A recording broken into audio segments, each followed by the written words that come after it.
주님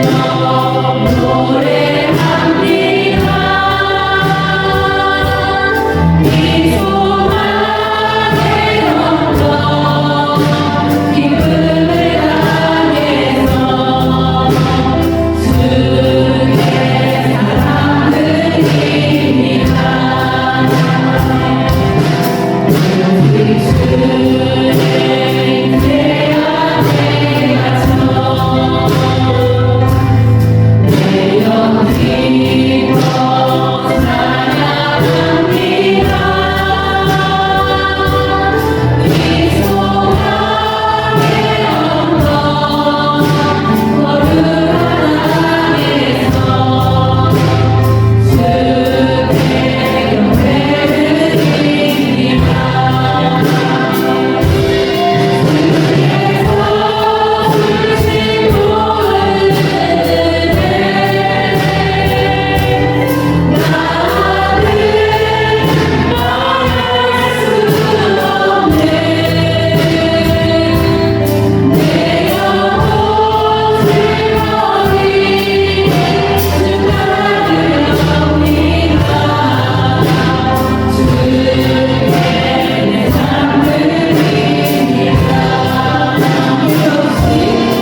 모세가 이스라엘 자손에게 이르되 볼지어다 여호와께서 유다 지파 홀의 손자요 우리의 아들인 부사레를 지명하여 부르시고 하나님의 영을 그에게 충만하게 하여 지혜와 총명과 지식으로 여러 가지 일을 하게 하시되 금과 은과 노수로 제작하는 기술을 보완하게 하시며 보석을 깎아 물리며 나무를 새기는 여러 가지 특별한 일을 하게 하셨고 또 그와 갈지파 이사마리 아들 올리압을 감동시키사 가르치게 하시며 지혜로운 마음을 그들에게 충만하게 하사 여러 가지 일을 하게 하시되 조각하는 일과 시공하는 일과 정색을 잡색을 색칠과 가는 대실로 수놓는 일과 짜는 일과 그 외의 여러 가지 일을 하게 하시고 정교한 일을 보완하게 하셨느니라. 아멘. 할렐루야. 옆 사람 인사 한번 하십시다. 우리 참 잘 오셨습니다. 네. 오늘 말씀의 제목이 부사렐과 오홀리압이에요. 부사렐과 오홀리압. 오늘 본문에 나오는 이름이죠. 부사렐과 오홀리압. 아마 우리가 많이 또 듣고 그래서 알고 있을 겁니다. 자, 지금 성막을 짓는 가운데에 성막을 짓는데 특별히 부사렐과 오홀리압이라고 하는 두 사람의 캐릭터를 가지고 성전을 이제 성막을 짓죠. 그러니까 성막을 짓기 위해서 이스라엘 백성들이 자원하는 마음으로 자기의 소유를 주 앞에 바치고 그랬단 말이에요. 그래서 이제 그것이 모아졌어요. 그리고 이제 오늘 말씀에는 부사렐과 오홀리압이라고 하는 이 두 사람, 이거 두 사람인데 상징적 의미가 있습니다. 그러니까 성막을 짓는 사람이 누군가를 말하는 거예요. 성막을 짓는 사람이 누군가, 그 사람은 어떤 사람인가를 이 두 사람을 통해서 이야기해 주는 겁니다. 그래서 굉장히 오늘 중요한 시간인데, 우리가 부사렐과 오홀리압이 아주 중요한 인물인데 이름의 뜻을 한번 살펴봤으면 좋겠어요. 부사렐이라고 하는 이름의 뜻이 하나님의 그늘이라는 뜻이에요. 하나님의 그늘. 하나님의 그늘 하니 그늘은 보호. 하나님의 보호, 하나님의 그늘 아래 우리가 많이 성경을 통해서 보기도 하고 또 찬양 가사에도 그런 게 있죠. 자, 우리 화면에 손꼽 한번 떼봅시다. 시편 121편 5, 6절. 자, 같이 한번 읽을까요? 시작. 여호와께서 내 오른쪽에 내 그늘이 되시나니 낮에가 너를 상하게 하지 아니하며 밤의 달도 너를 해치지 아니로다. 저기 5절에 하반절에 내 그늘이 되신다라고 그러잖아요. 이게 부사렐이에요. 하나님의 그늘. 그러니까 하나님께서 그늘 되신다. 저 단어입니다. 그래서 낮의 해나 밤의 달도 너를 해치지 않는다. 시편 91편 1절. 자, 시작. 지존자의 은밀한 곳에 거주하며 전능자의 그늘 안에 사는다. 여기서도 두 절만 보지만은 전능자의 그늘 아래 이렇게 말합니다. 그래서 이 부사렐은 하나님의 그늘, 하나님의 보호라고 하는 건데, 그래서 오늘 말씀 31절에 한번 봐볼까요? 31절에는 하나님의 영을 그에게 충만하게 하여 지혜와 총명과 지식으로 이렇게 여러 가지를 하게 하셨다. 하나님의 영. 여러분 잘 매치해 보세요. 하나님의 그늘을 해석하기를 하나님의 영. 그러니까 그 영은 지혜와 총명과 지식이다. 이렇게 말하는 거예요. 이게 부사렐이에요. 자, 그런데 여러분, 하나님의 그늘 하면 또 어떻게 이게 더 비유적으로, 실제적으로 이렇게 이스라엘 백성들에게 파생되어서 하나님이 말씀했냐 하면, 날개 아래 이렇게 뵀어요. 오늘 우리 권사님 기도할 때, 주의 날개 아래. 깜짝 놀랐어요. 말씀이 중요한 주제인데. 그래서 하나님의 그늘을 독수리 날개 아래 이렇게 적용을 했습니다. 하나님께서. 그것도 비슷하잖아요. 하나님의 그늘 아래, 이거는 하나님의 그늘 아래고, 이스라엘 백성들에게는 저들이 다 보고 듣고 아는 독수리, 그 당시 독수리는 굉장히 한 우상이었으니까 독수리 날개 아래 이렇게 표현한 거예요.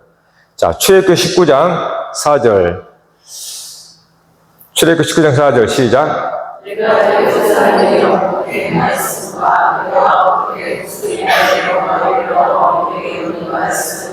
네. 이거는 하나님께서 이스라엘 백성들을 향하여 말하는 겁니다. 애굽에서 이 광야로 이끌어내는 것을 독수리 날개로 너를 업어 내게로 인도하였다. 이렇게 얘기해요. 독수리 날개로. 시편 17편 8절 시작.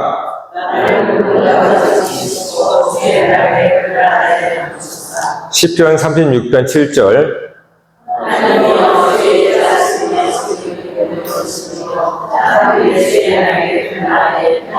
네. 시편은 더 많이 있는데 몇 구절만 가져간 겁니다. 그러니까 하나님의 그늘을 이제는 독수리 날개 아래, 주의 날개 아래 이렇게 동일하게 얘기하는 거예요. 날개 아래. 그것이 뭐 독수리 날개 아래라면은 그걸 새끼를 보호하는 거잖아요. 보호하고 지키는 거지 않습니까? 그래서 하나님의 그늘은 하나님의 피난처라고 할 수 있는 거고 하나님의 요새라고 할 수 있는 겁니다. 자, 그게 이제 부사렐이라고 하는 뜻의 이름이에요. 그러니까 오홀리압은 오헬 하면은 장막입니다. 장막. 우리가 성막을 계속 봤잖아요. 같은 단어예요. 오헬. 근데 오홀리압, 압은 이제 아버지니까 아버지의 장막이라는 뜻이에요. 오홀리압은 아버지의 장막. 자, 그런데 자, 여기 봐볼까요? 34절 시작. 또 그와 단 지파 아스의 아들 오홀리압을 감동시키사 가르치게 하시며 35절 지혜로운 마음을 그들에게 충만하게 하사 되어 있어요. 자, 오홀리압에게 감동시키사 가르치게 하셨다라는 거예요. 자, 이제 저를 보시면 됩니다. 왜 하나님께서 부사렐과 오홀리압을 이렇게 두 사람을 통해서 성막을 짓는 그러한 사람의 누군가를 얘기해 주는 거예요.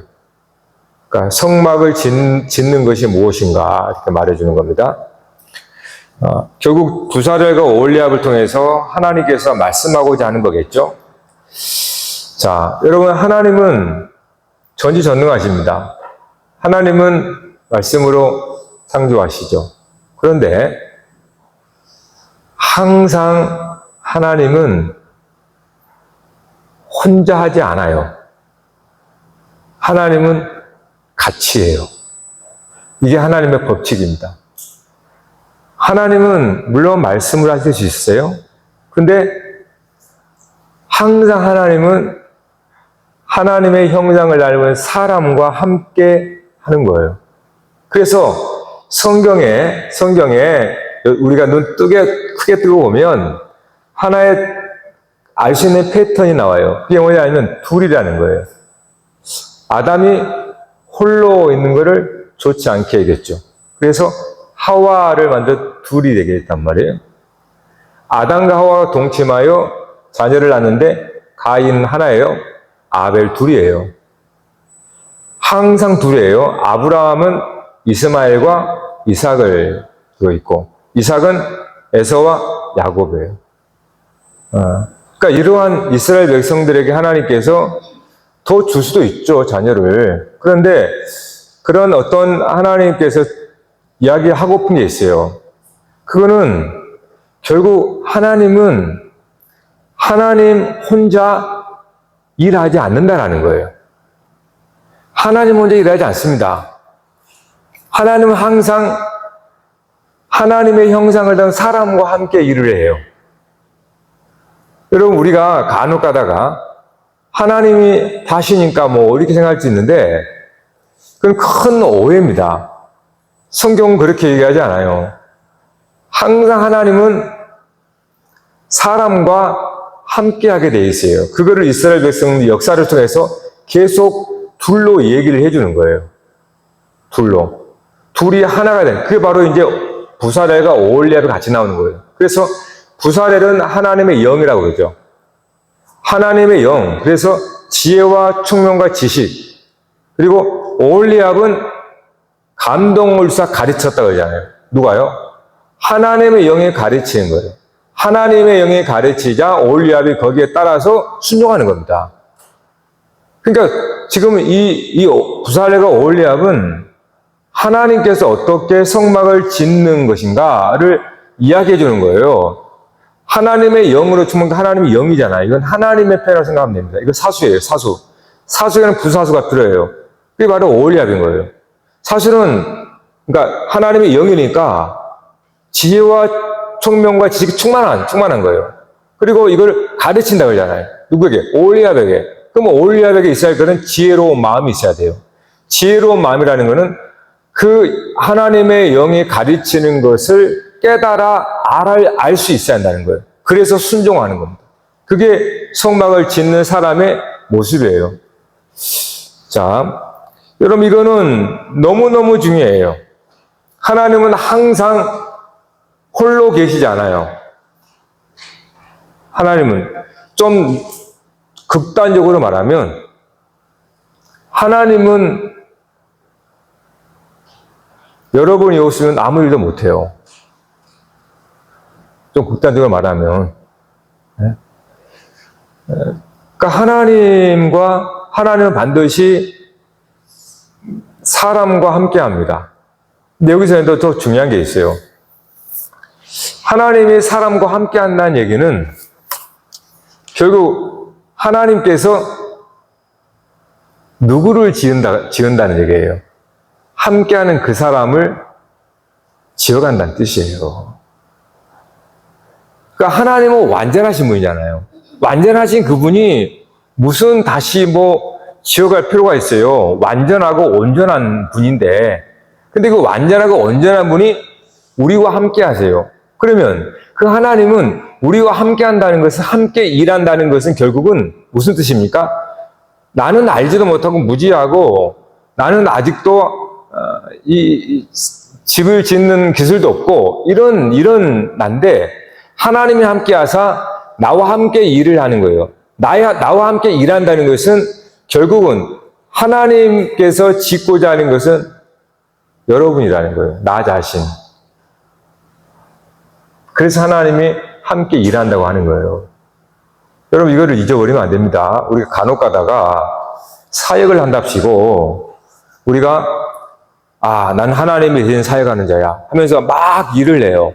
그리고 막 사람들을 해요.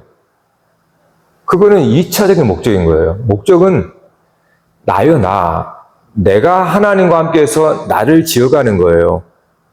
그렇게 그거를 목표로 하지 않으면 우리는 사역을 한다 하지만은 거기서 세속적인 가치와 또 잘못된 어떤 어려움을 겪게 됩니다. 일을 하면서도 상처를 받고 일을 하면서도 뭔가 좀 공허하고 왜요?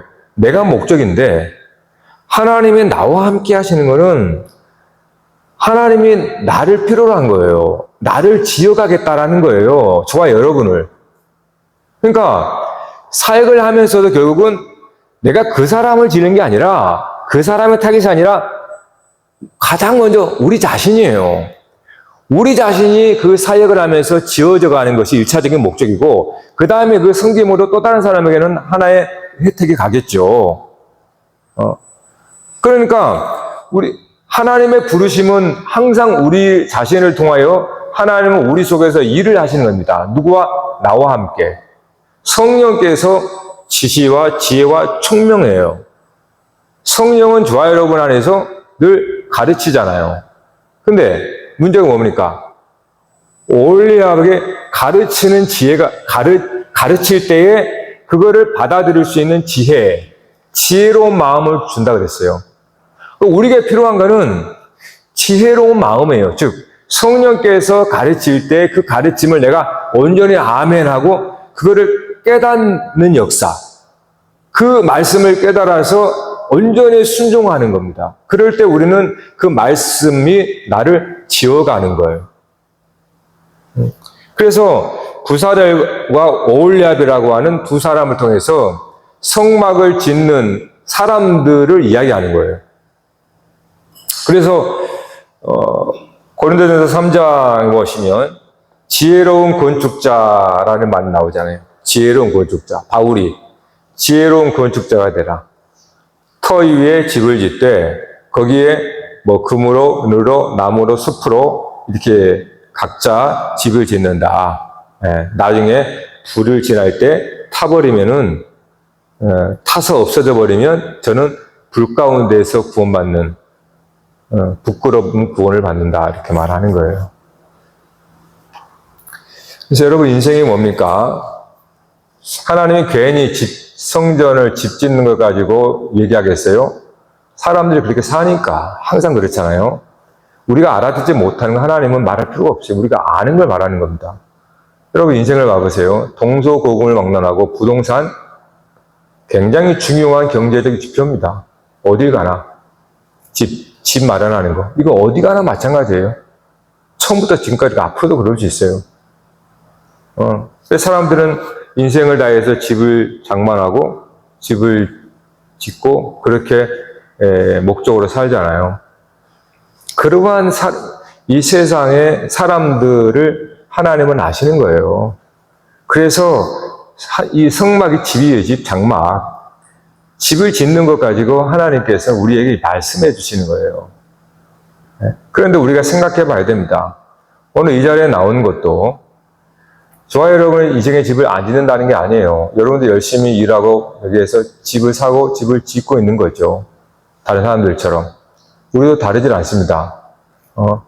요새 살다가 전세 가면 기쁘죠. 전세 살다가 집 장만하면 얼마나 좋아요.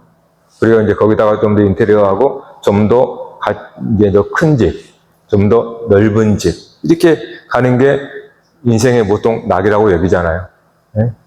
자, 예수 믿는 사람이라고 그렇지 않은 게 아닙니다. 우리도 똑같이 그렇게 인생의 집을 짓는 거죠. 자, 그런데 그렇게만 지으면 큰일 나요.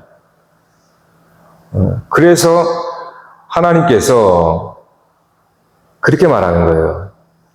인생의 집을 짓는데 내가 너와 함께 집을 짓겠다라고 하는 거예요. 그러니까 우리가 세상에서 사람들이 함께 짓는 집이 있고 하나님이 나와 함께 해서 내 인생의 집을 짓는 게 있는 거예요. 두 가지를 같이 짓는 거예요, 우리는. 네? 뭐 두 가지라고 좀 그렇지만 엄밀히 말하면 하나인데 근데 두 가지로 같이 짓는 거예요. 네. 우리도 집이 필요하니까.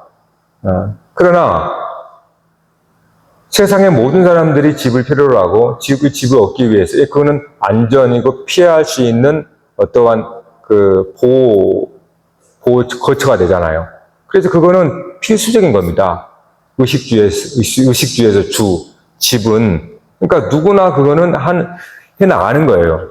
자, 그런데 그것만 지으면 우리 똑같은 거예요. 세상 사람과. 하나님이 나와 함께 하셔서 모든 인생들이 그 자기가 안전히 거하는 거처를 지어가듯이 하나님이 우리와 함께 해서 같이 인생의 집을 지어간다는 거예요. 그래서 우리는 세상 사람과 같이 이 물리적인 집을 우리가 짓는 것이기도 하지만은 그것만이 아니라 궁극적으로는 하나님과 함께 내 인생의 집을 짓는 거예요. 우리가 그게 다른 겁니다. 그리고 그게 진짜입니다. 그게 진짜. 그래서 시편 여호와께서 집을 세우지 아니하면 세우는 자 수고 헛되다 그러죠. 그게 이 말이에요. 네? 건물 짓는데 무슨 뭐 하나님의 손이 필요합니까? 아주 전문적인 기술자가 필요하면 건물 다 짓잖아요. 그러나 분명히 여호와께서 집을 세우지 않으면 세우는 자 수고 헛되다 그랬습니다. 저와 여러분 오늘도 열심히 일하시고 수고하고 여러분 인생의 집을 짓고 온 거예요. 벽돌 한 장 얹고 그리고 젊은이들은 그러한 더 좋은 집 짓기 위해서 열심히 공부하고 이렇게 좀 하는 거 아니겠어요? 저축도 하고. 그런데 분명한 것은 여호와께서 집을 세우지 아니하면 세우는 자 수고 헛되다 그럽니다. 이 말은 무엇입니까? 또 다른 집이 있다는 뜻이에요. 우리가 집을 짓 때는 공사는 인부들과 함께 짓는 거지만 여러분의 인생, 한 사람 한 사람의 인생은 하나님과 함께 동역해서 짓는 겁니다. 여러분의 인생을. 그거를 잊어버리면 안 돼요. 하나님의 궁극적으로 말씀하고자 하는 것은 진짜 이 물리적인 건물을 말하려고 하겠어요, 하나님께서? 하나님께서 무슨 건물이 왜 필요합니까? 필요가 없는 거죠. 온 방에 계신 분인데. 모든 게 하나님 발등상이라고 말하는데 하나님 집이 왜 필요하겠어요? 궁극적은 우리를 말하는 거예요. 우리에겐 필요하거든, 집이. 그러니까 필요한 우리들을 위해서 집이라고 성막이라는 것을 얘기하면서 진짜 내가 얘기한 게 뭐냐? 진짜 하나님께서 성막을 통해서 지으라는 건 내가 거기에 거하려고 하느냐? 그 조그만 곳에? 그게 아니란 말이죠. 네? 결국 저와 여러분이에요. 우리의 인생의 집을 지어야 가야 한다는 것을 말씀해 주려고 그렇게 이스라엘 백성들 장막이나 나중에 성전을 짓게 하는 거란 말입니다. 이게 신앙생활이에요. 그러니까 하나님을 알지 못한 사람은 자기 이 세상에서 말하는 아주 거대한 궁궐 같은 집을 짓고 거기서 안주하고 이제 난 됐다라고 하겠죠. 그러면 하나님이 오늘 밤에 내 영혼을 내가 부르마. 그러면 그가 네가 지은 거 뭐가 되니? 여러분 잘 생각하셔야 됩니다. 우리가 이 세상에 산다고 세상에서 자랑하고 선전하는 그런 걸 보고 우리가 부러워하거나 그러시면 안 돼요. 우리는 진짜 다른 집을 지어야 된다는 겁니다. 그래야 나중에 낭패를 당하지 않아요. 진짜로. 그래서 부사례를 하나님의 영이라고 말한 거고 오홀리압은 지혜로운 마음을 가르침 받아서 순종하며 짓는다는 걸 말하는 겁니다. 실제로 솔로몬이 성전을 지을 때 여러분 보시면 열왕기상 7장 14절 봅시다. 제가 읽어드릴게요. 들어보세요. 그는 납달리 지파 과부의 아들이요 그의 아버지는 두로 사람이니 롯의 대장장이라. 이 히람은 모든 롯 일을 지혜와 총명과 재능을 구비한 자이더니 솔로몬 왕에게 와서 그 모든 공사를 하니라. 40절에는 히람이 또 물두멍과 부삽과 대접들을 만들었더라. 이와 같이 히람이 솔로몬 왕을 위하여 여호와의 전에 모든 일을 마쳤으니. 자, 여기서 솔로몬이 실제 성전을 짓는 곳에 나오잖아요. 그때 히람이라고 하는 사람이 나옵니다. 히람은 사실은 유대인 저 북쪽 두로 지역은 이방 지역이거든요. 두로의 히람. 근데 그를 표현하기를 지혜와 총명과 재능을 구비한 자 이렇게 말하는 거예요. 자, 여러분 히람이 여호와의 성전을 다 짓잖아요. 짓고 나서 솔로몬이 그 보상으로 땅을 줍니다. 근데 그 땅이 어디냐면 갈릴리 열국을 줘요. 갈릴리 열국. 자, 여러분 예수님이 어디서 살겠습니까? 갈릴리죠. 그들은 이방인들, 우리를 말해요. 하나님 밖에 있는, 즉 이스라엘 외인이라고 하는 우리들을 말하는 거예요. 갈릴리는 유대 북단에 있습니다. 그래서 갈릴리 지역은 혼혈이 많아요. 이방인들과 서로 왔다 갔다 하면서 그렇게 돼가지고 그래서 예수님이 갈릴리 지역에서 제자를 부른 겁니다. 그거는 저 멀리 500년 전에 히람이 받은 땅이에요. 갈릴리가 성전을 짓고 나서 다 연결이 되잖아요. 그래서 예수님이 갈릴리에서 제자를 불러서 함께 성전을 짓는 겁니다. 그러니까 오늘 저와 여러분을 세상이라고 하는 바다에 있는 우리를 하나님께 불러내서 예수님이 불러내서 이제 우리 함께 솔로몬이 말한 것처럼 여호와의 성전을 지어가자 이렇게 말씀하고 있는 거예요. 결국 이 구약의 여호와의 성전을 성취하신 분이 당연히 우리 예수님이죠. 예수님께서 요한복음 2장에 이 성전을 홀라 그때 말하는 헤롯 성전인데 그거는 46년 동안 헤롯이 유대인의 환심을 사기 위해서 46년 동안 엄청나게 중축하고 복귀했습니다. 어마어마하게. 그런데 예수님이 이 성전을 헐라. 내가 사흘 만에 일으키리라. 이렇게 이렇게 말하니까 이 젊은 사람의 성전 못 오겠다고 죽이려고 하죠. 그때 사도 요한이 주석을 거기에 합니다. 이는 자기 육체를 가리킴이라 이렇게 말하는 거예요. 자, 예수님이 구약 성막부터 시작을 해서 다윗의 성전으로 지어져 가는 그것이 이제는 예수님께서 그것이 말하고자 하는 것은 결국 예수님 자신이었어요. 사람이었다는 거예요. 예수님. 그래서 그걸 헐어라. 즉 예수님 자신이 육체의 성전이 십자가에서 헐어지죠. 그리고 사흘 만에 다시 완성된 성전으로 회복이 됩니다. 예수님은 십자가를 얘기했던 거예요. 네? 그것이 오늘 저와 여러분에게 있는 거예요. 그러니까 하나님께서 지으시고자 하는 집은 이 물리적인 집은 모델하우스고 정말 하나님이 짓고자 하는 집은 예수님을 통해서 보여준 겁니다. 성전을 헐어버려라. 내가 사흘 만에 다시 일으키리라. 네? 결국은 육체의 성전을 허물고 다시 부활 성전으로 완성되는 겁니다. 이것이 구약에서 내내 돌로 만든 성전, 먼저 천으로 만든 성전을 통해서 이제 돌로 만든 성전으로 이렇게 되어지는 과정 속에서 하나님께서 변함없이 이야기했던 겁니다. 그거를 예수님이 오셔서 성취를 하신 거예요. 자기의 죽음과 부활을 통해서. 그래서 이제 사도 바울은 너희는 하나님의 살아계신 성전이다. 살아계신 하나님의 성전이다. 이렇게 말해요. 오늘 저와 여러분이. 네? 그래서 우리가 이제는 누구와 같이 됩니까? 부사절과 오올리압이 되는 거예요. 성령이 우리 가운데 오셔서 이제는 건축자가 오신 겁니다. 성령께서 오셔서 이제는 저와 여러분은 오올리압인 거죠. 동역자. 그래서 성령께서 여러분 가운데 오셔서 지혜와 지식이 총명한 성령께서 여러분의 인생 가운데 지도하시고 가르쳐 주시는 그 말씀에 따라 우리 성령을 통하여 감동받아 깨달아서 그 말씀대로 순종하며 살아가는 것. 그것이 여러분의 인생의 집을 지어가는 겁니다. 그래서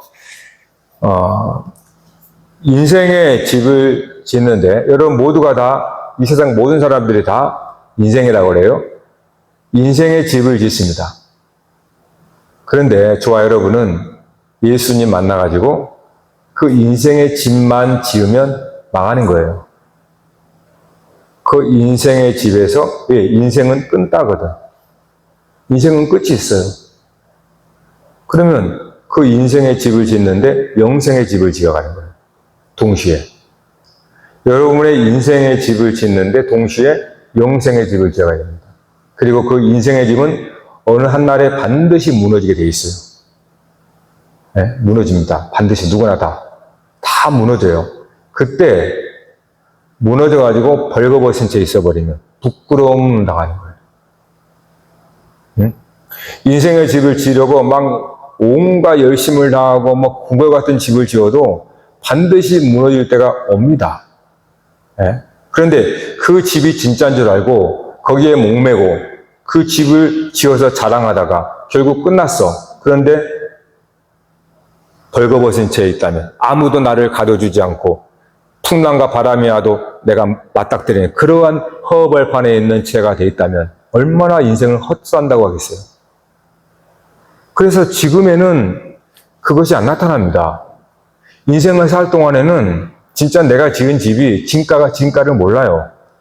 네?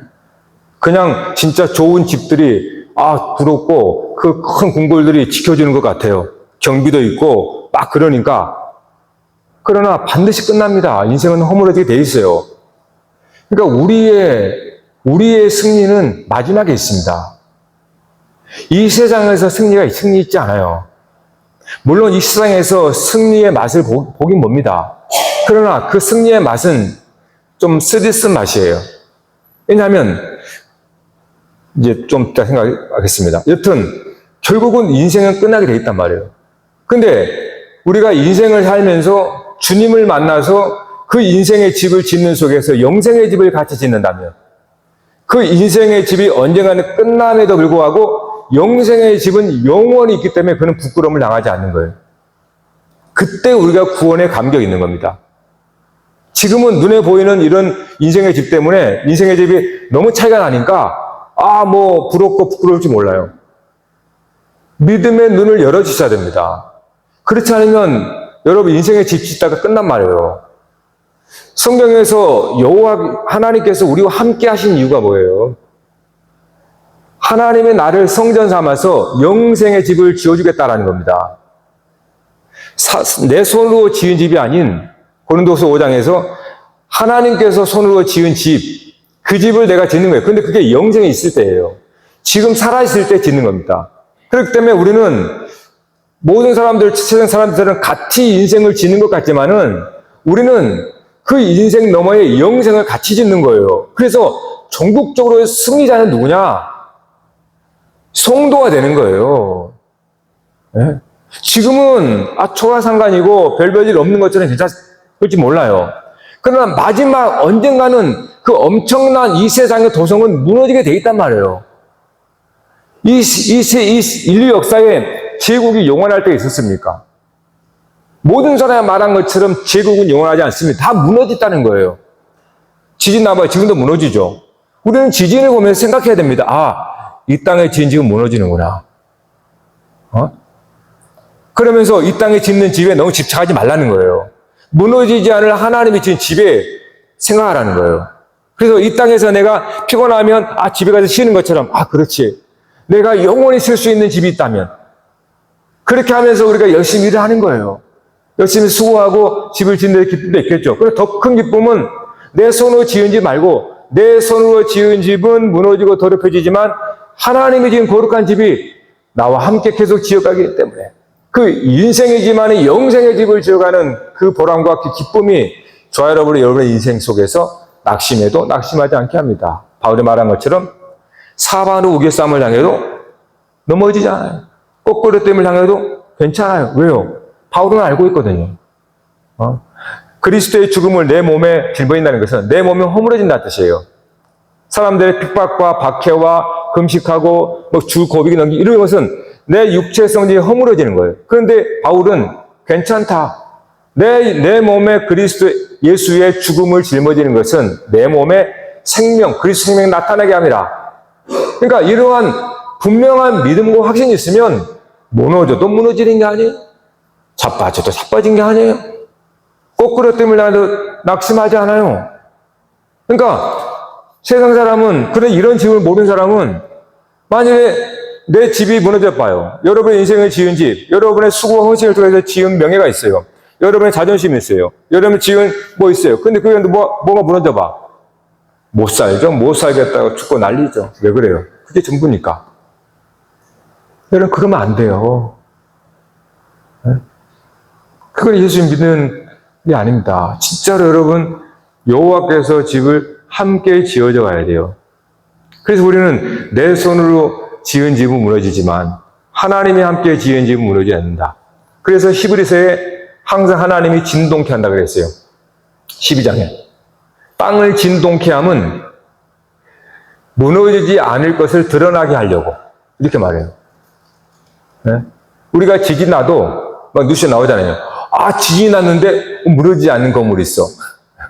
하나의 비유지만 그와 같아요. 여러분의 인생 속에 때로는 막 흔들어버려 인생이. 갑자기 직장이 잃든가 아니면 몸에 건강 이상이 생기든가 아니면 우리 권사님, 우리 집사님 맞죠? 네. 눈이 갑자기 얼마나 그러면 떨려요. 흔들어버리냐 하나님께서. 그때 흔들어서 무너질 건 무너지는데 내가 같이 무너져 버리면 여러분 지은 집이 뭡니까? 우리는 그때 비로소 내가 무너지지 않은 사람은 감사해야 됩니다. 내가 그래도 믿음이 있었구나.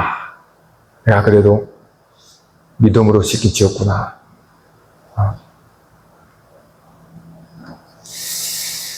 여러분, 그래서 인생의 집이 영성으로 가는 겁니다. 그래서 결국 그 집을 짓는 것은 십자가예요. 예수님이 이 성전을 홀라 살만한 내가 다시 일으키리라. 그게 십자가였잖아요. 그래서 오늘 우리들을 십자가로 오라는 거예요.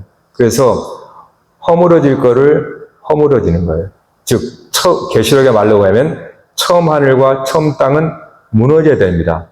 처음 하늘과 처음 땅이 무너져야 새 하늘과 새 땅이永구한 거예요. 그런데 처음 하늘과 처음 땅이 무너지지 않으면 새 하늘과 새 땅이 있는지를 모릅니다. 반드시 여러분의 지은 이 인생의 집은 반드시 무너지게 되어 있어요. 아무리 버텨도 안 돼요. 무너집니다. 그러나 그거를 모르고 당한 사람과 성경에 말씀하는 지혜를 내가 깨닫고 그거를 당한 사람은 전혀 다릅니다.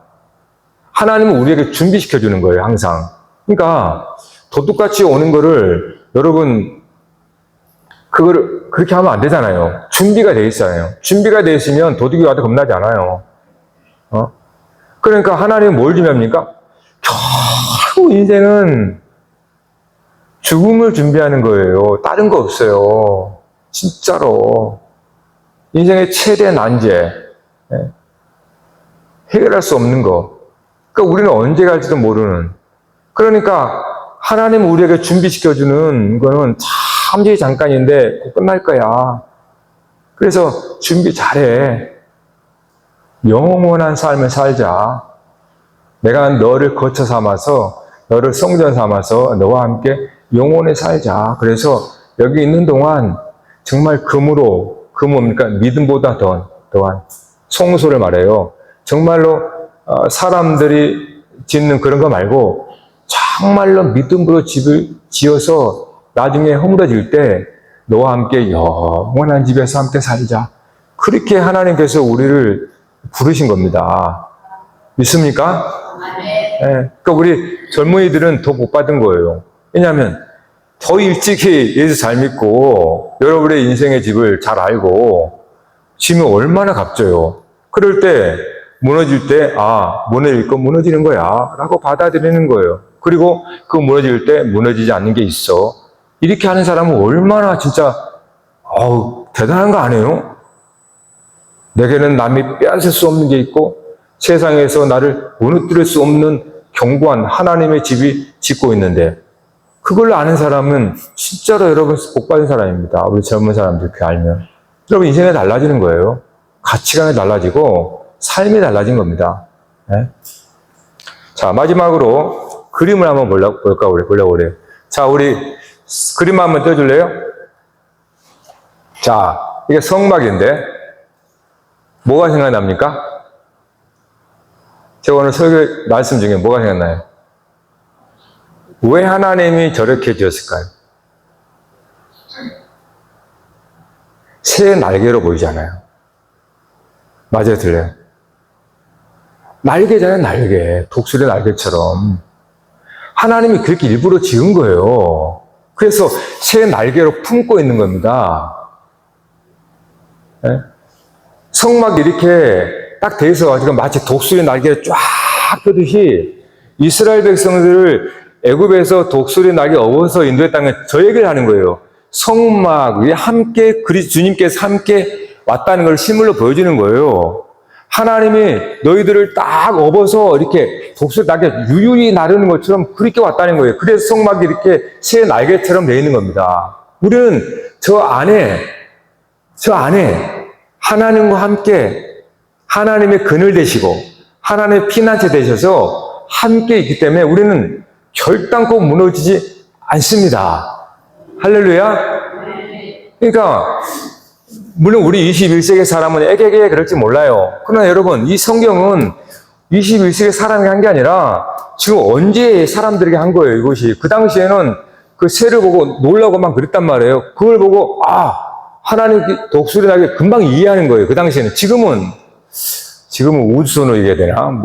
비행기로 얘기해야 되나? 하여튼 그러니까 딱 그렇게 하나님께서 독수리 날개 아래 품는 것처럼. 여러분, 이런 이미지가 우리가 쉽게 와닿잖아요. 그러니까 우리가 하나님의 날개 아래 거한다는 것이 그와 같은 겁니다. 즉, 성소 안에 거한다.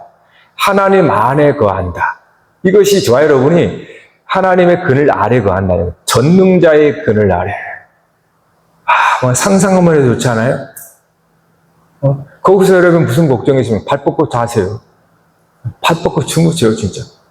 내가 지은 집은, 이거, 누가 도둑이 들까, 안 들까, 문 빵 잠궈야 되고, 뾰족한 것만 세워놓고, 보물이 있으면 있을수록 발 못 뻗어요.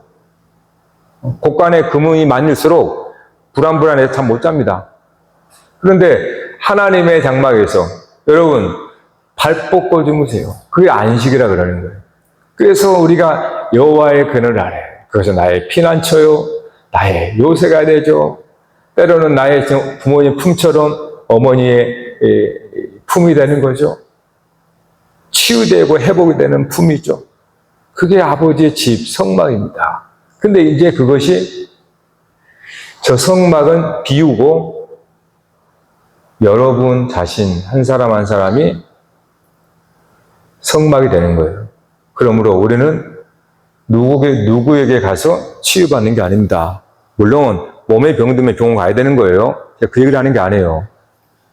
여러분의 마음, 여러분의 심령에 병들면 병원 가는 게 아닙니다. 세상 사람들은 하나님을 모르기 때문에 정신병원 가지만은 예수 믿는 사람은 그래서는 안 돼요. 그러니까 정말로 물론 정신질환 또 있습니다. 오해하면 안 돼요, 여러분. 제 말을 오해해가지고 목사님 병원 가지 말라 했다. 그러니까 병원 다 가세요. 하는데 영적인, 왜냐면 우리 마음의 질병이거든요.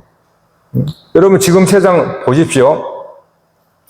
우리 어르신, 우리 3, 40년 전, 전문이지 말고, 3, 40년 전만 해도, 교회도 그렇고, 어디 가도 그렇고, 유물론이라는 것은 물질을 말해요. 물질이 득세했습니다. 그러나, 지금 21세기에, 지금 팬데믹 지나고 나서 어떻습니까? 이제 젊은이들은요, 그렇게 옛날 우리 그 어른들처럼 물질적인 것에 집착하지 않습니다. 덜해요.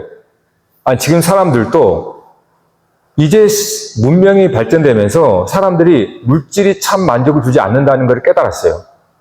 한계 이런 겁니다. 유물론이 끝난 거예요.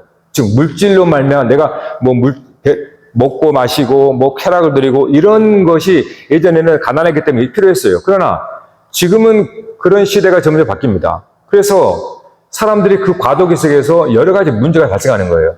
근데 그게 정상적입니다.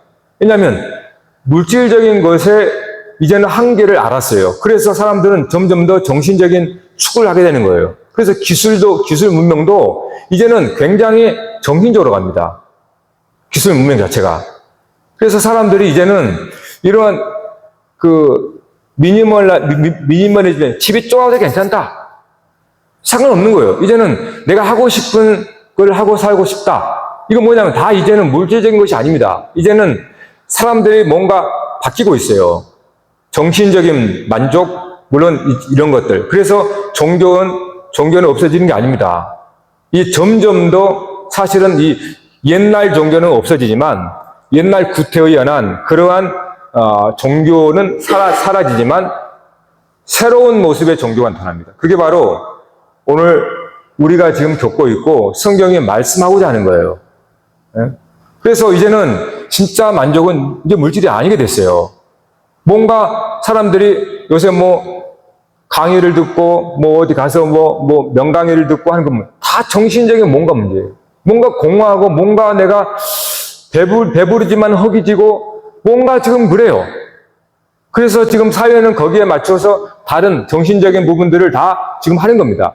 그런데 그게 바로 이제 교회에 오게 돼 있어요. 교회가 제대로 말씀을 전하지 않으면 이 세상을 감당 못 합니다. 사실 교회는 그것 때문에 있었던 거예요, 처음부터 교회는 영혼구원이었어요. 물질적인 축복이 아니었단 말이에요. 그 시대 상황 때문에 그렇게 했을지 모르지만 이제는 바뀌어가야 됩니다. 여러분의 믿음이 바뀌지 않으면 이 시대 감당 못 해요. 여러분의 믿음이 바뀌려면 지식이 바뀌어야 돼요. 믿음의 지식, 성령의 지식이 바뀌어야 한단 말이에요. 그래서 계속 가르치는 거예요. 그래야 이 시대에서 우리가 살아남을 수 있고 또 다른 사람들의 필요를 알고 그들의 필요를 채울 수가 있는 겁니다. 그게 바로 성경에서 우리에게 주시는 우리 하나님의 성전일 때, 하나님의 성전에서 우리가 하나님 안에 거하고 하나님 안에서 우리가 치유받고 회복되고 강건해진다는 것을, 이거 우리가 경험하고 체험하는 겁니다.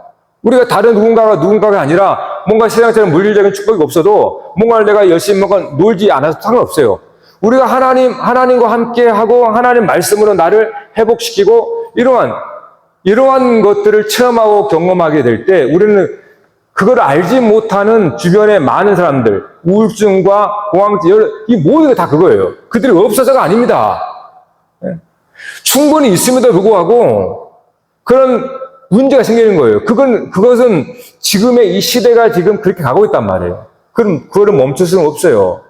그러므로 교회가 변하지 않으면 세상의 사람들을 구원하지 못합니다. 옛날처럼 축복, 그런 이런 물질적인 이런 것들이 아니라 이제는 우리도 성숙해서 정말 하나님의 성령을 추구하고 성령의 사람이 되려고 해야 된다는 거예요. 영적인 사람이 돼야 됩니다. 그래야 그 모든 사람들의 문제가 이제는 육체적인 문제에서 영적으로 가고 있단 말이에요. 거기서 교회가 대안이 될 수 있다는 겁니다. 그래서 믿음도 변해야 된단 말이에요. 변한다는 것은 변질된다는 게 아니라 믿음도 성숙해서 이 시대의 영혼들의 필요를 알고 그들에게 하나님의 성령의 지혜와 계시를 통하여 우리가 치유되고 먼저 경험을 해야죠. 내가 이러한 시대 속에서 저와 여러분도 우울이 찾아옵니다. 공황이 찾아올 수 있단 말이에요.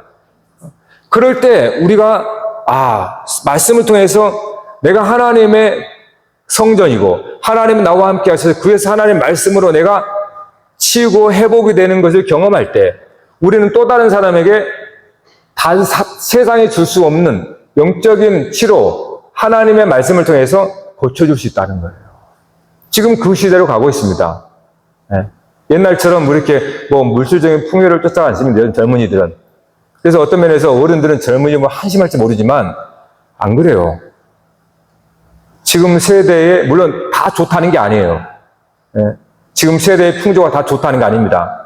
그러나 그 속에서 우리는 알곡들을 잘 찾아내야 됩니다. 잘 찾아서 정말로 하나님께서 이러한 세계 인류 역사를 진행해 가면서 하나님이 왜 우리에게 주신 것들을 잘 찾아서 그것들을 우리에게 영적인 것으로 바꿔나가야 됩니다. 그래서 이 시대를 이끌 수 있는 리더가 돼야 되는 거예요. 그러니까 이 시대에 사람들의 필요가 있어요. 그 필요. 이제 돈이 아니에요, 사실은. 진짜로 그렇습니다. 정말 저들의 마음이 공허하고 정신적인 피폐하고 뭔가 정말 여러분 다 느끼잖아요. 그런 겁니다. 이제는 진짜 복음이 돼야 돼요. 진짜 하나님 말씀이 가르친 말씀대로 우리가 따르고 말씀대로 지켜가야 됩니다. 그래야 이 시대에 교회가 대안이 될 수가 있어요. 오늘 저와 여러분이 다. 할렐루야.